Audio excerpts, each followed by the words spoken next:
Episode 21 Hal-hal yang tidak dapat diubah 3. Mengontrol tubuh bencana. Saya tidak berniat melakukan ini sejak awal. Awalnya rencanaku adalah sesuatu yang lain. Saya memutuskan untuk memodifikasi rencana saat pikiran saya dipindahkan ke tubuh Shin Yosung. Keahlian eksklusif, sudut pandang Omniscient Reader Stage 3 telah diaktifkan. Sudut pandang orang pertama yang mendukung peran telah diaktifkan. Tepatnya, saya harus memodifikasinya. Saya tidak bisa mengakuinya. Lalu apa aku? Berapa lama saya hidup? Apa yang bisa saya dapatkan untuk kembali? Di tengah-tengah rasa sakit Shin Yosung yang bergejolak, aku melihat dunia dengan matanya. Aku menghembuskan nafas melalui hidung Shin Yosung dan membunuh orang dengan tangan Shin Yosung.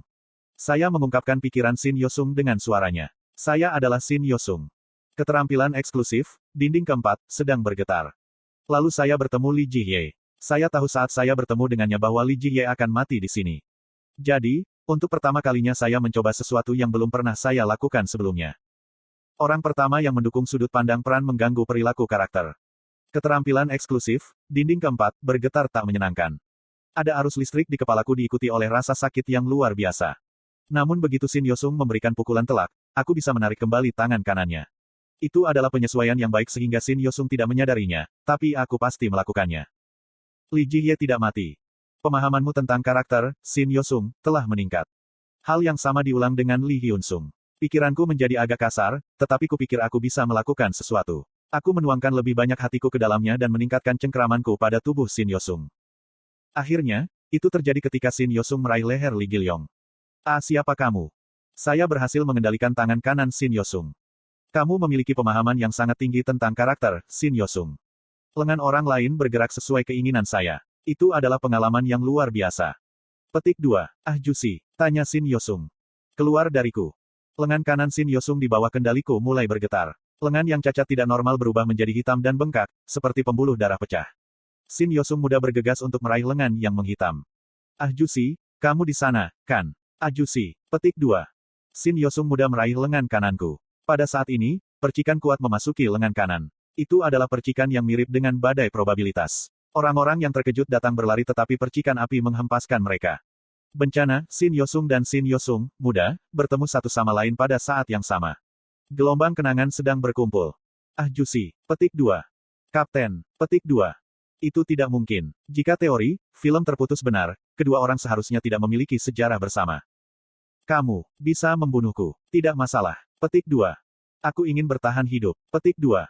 Ketika saya memikirkannya, teori film terputus hanya berlaku untuk karakter. Saya berasal dari luar novel. Bagaimana jika keberadaan saya berperan dalam menghubungkan ingatan mereka? Bagaimana jika saya menghubungkan kedua film? Aku bisa merasakan kedua Shin Yosung memegang tanganku. Babak ketiga dan babak 41. Dua waktu yang berbeda saling berhadapan. Apakah layak bagiku untuk hidup? Petik 2. Lalu apa nilai hidup ini? Petik 2. Tidak, ini, kenangan ini. Petik 2. Bencana panik Shin Yosung tergagap dan menggigit bibir birunya. Energi perkasa sedang diciptakan di dalam tubuh Shin Yosung. Ada suara sesuatu yang merobek dan Shin Yosung mudah dibuang dari lengan kanan. Shin Yosung merusak tubuhnya sendiri dalam upaya untuk mengeluarkanku. Darah mengalir darinya dan kekuatan tempurnya mulai turun dengan cepat. Keseimbangan dagingnya sedang rusak karena kekuatan sihir yang berlebihan. Shin Yosung, tunggu, hentikan ini. Aek. Shin Yosung meraih kepalanya dan berusaha mengeluarkanku. Saya berbagi akal sehatnya dan merasa seperti saya menjadi gila karena mual dan sakit. Pikiran Shin Yosung kosong. Saya merasa terganggu untuk sesaat. Jika ini terus berlanjut, bencana Shin Yosung. Sialan. Kesadaranku meninggalkan tubuh Shin Yosung dan panca indera menghilang. Kesalahan konflik keterampilan dinormalisasi. Hak istimewa yang tertunda dari raja tanpa pembunuhan telah muncul kembali. Tubuhmu dibangkitkan dari kematian. Mungkin ini bukan pilihan yang tepat. Namun, saya ingin mencobanya. Konstelasi yang suka mengubah gender menyedihkan. Saya akan selalu menyesalinya jika tidak. Rekreasi dagingmu telah dimulai. Keterampilan eksklusif, dinding keempat, mengimbangi guncangan mental yang disebabkan oleh kematianmu. Kompensasi sedang dipersiapkan untuk sudut pandang pembaca Mahatau Omniscient tahap 3. Itu adalah kebangkitan kedua saya setelah sekarat dari naga api. Saya merasa gugup saya direkonstruksi dan berjuang sekali lagi. Paru-paru yang diregenerasi memenuhi rambut cerdas dan saraf optik terhubung, memulihkan penglihatanku. Aktivitas abstrak pikiran ditransplantasikan ke korteks cerebral. Hak istimewa raja tanpa pembunuhan telah selesai. 100 poin karma telah dikonsumsi. Limbah dagingmu telah sepenuhnya dihilangkan dan kinerja tubuhmu telah meningkat. Kekuatan fisik dan sihir masing-masing meningkat 2 level. Anda telah melampaui batas statistik keseluruhan untuk skenario. Untungnya, itu adalah kebangkitan kedua dan saya tidak memiliki penampilan yang tidak pantas. Saya melihat sekeliling dan melihat barang-barang dan pakaian saya yang berserakan. Beruntung tidak ada yang mengambilnya. Saya mulai mengenakan pakaian saya ketika saya mendengar suara menakutkan di belakang saya. Petik 2. Kim Dokja. Ah, kalau dipikir-pikir, bajingan itu tepat di sampingku. Aku melihat ke belakang dan melihat Yo Jong Hyuk menatapku dengan tidak percaya. Bahunya masih tertutup perban mumi belerang. Bagaimana bisa? Aku menghela nafas. Saya tidak bisa menjelaskan tentang raja tanpa pembunuhan di sini jadi saya mengatakan sesuatu yang lain. Petik 2. Jangan bilang kamu akan membunuhku lagi. Aku benar-benar akan mati kali ini. Petik 2. Kim Dokja, kamu. Aku akan menjelaskannya nanti. Tidak ada waktu. Aku mengayunkan bila iman dan membebaskan Yo Jong Hyuk dari perban belerang mumi. Mumi belerang menjerit dan menatapku. Kemudian saya mengaktifkan Way of the Wind melalui bookmark. Aku membawa Yo Jong Hyuk yang terluka di pundakku dan bergegas menuju sungai Han yang beku. Dari kejauhan, aku bisa melihat inkarnasi bertarung dengan monster. Ada aura hitam naik dari Yongsan-gu, Seoul. Itu pasti. Bencana Shin Yosung ada di sana. Ah Jusi.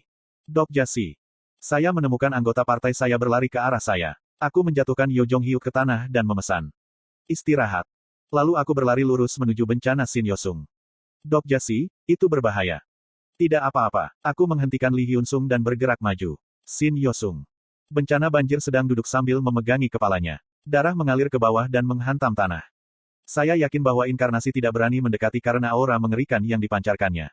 Saat ini, semua orang bisa membunuh bencana banjir saat ini jika mereka menggabungkan kekuatan. Kamu, siapa? Kamu. Bencana Shin Yosung menatapku dengan mata gemetar. Semuanya hancur. Karenamu. Ini bukan putaran yang aku tahu. Jiwa yang telah bertahan lebih dari 1000 tahun gemetar ketakutan. Tidak, tidak sama sekali.